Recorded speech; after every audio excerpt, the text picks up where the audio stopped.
Hi there, I'm Melissa from MCB Creations.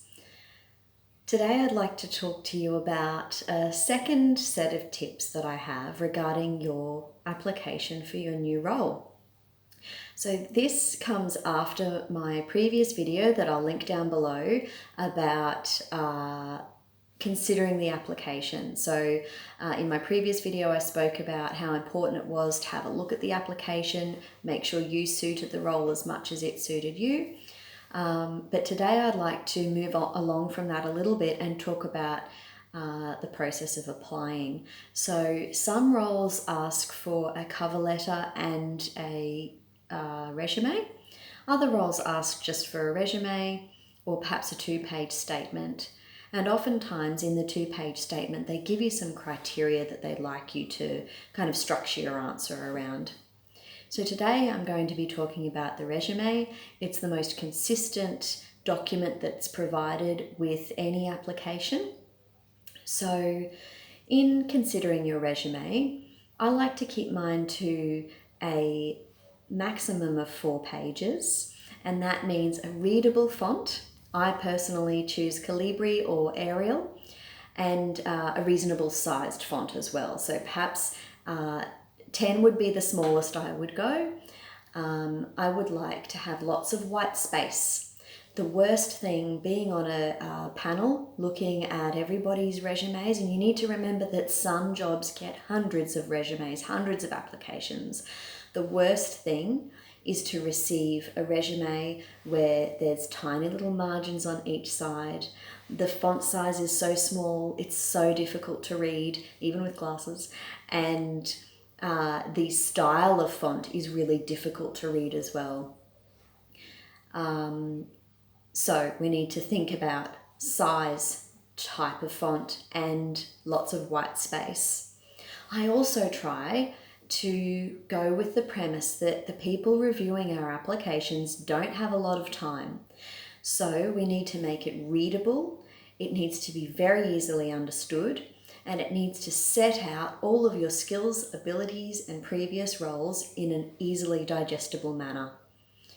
So I try to make sure the most important stuff is on the front page. That means I have my name, my address, my phone number, and then a professional profile.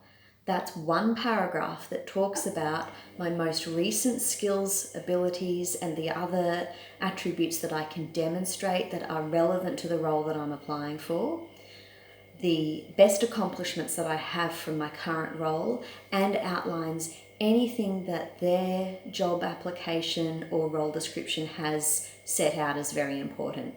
For example, if I was going for a role that said I needed to be on a 24/7 roster, or I needed to be flexible enough to work weekends and public holidays, I would say that in the first section, in that first paragraph. I would then go on to do my last 10 years of relevant professional experience. If you have 10 years of experience in various industries that mean that you're going to have 10 pages to your resume, we don't put it all in.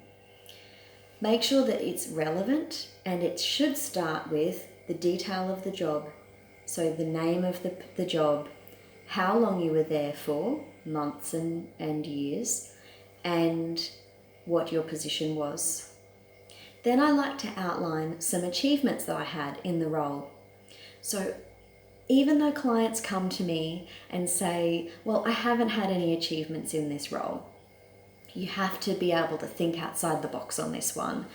You've definitely had achievements in all of the roles that you've done. It might be providing excellent customer service, going above and beyond for customers.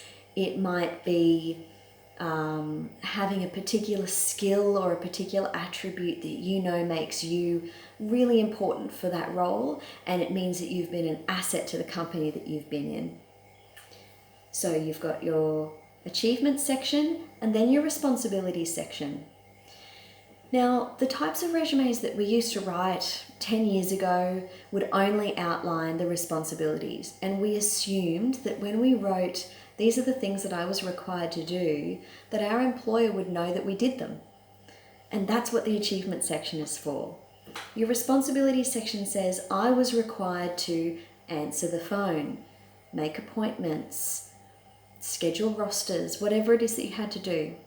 But your achievement section says, I successfully managed multiple telephone calls of clients and customers on a day-to-day basis.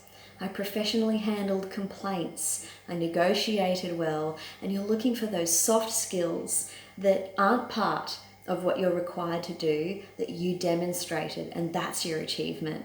It may well be that you've won awards or something else, which is fantastic, and put those in as well, but I think that most companies, when they think about achievements in their roles, that's the type of achievement that they're looking for. It means that it's easier for them to assess the type of person that you are and to understand how well you'll fit within the role that they're advertising. After I've gone through the 10 years of previous relevant experience, if there's space and it's relevant, I'll sometimes do previous experience from that. Usually we don't have enough space though.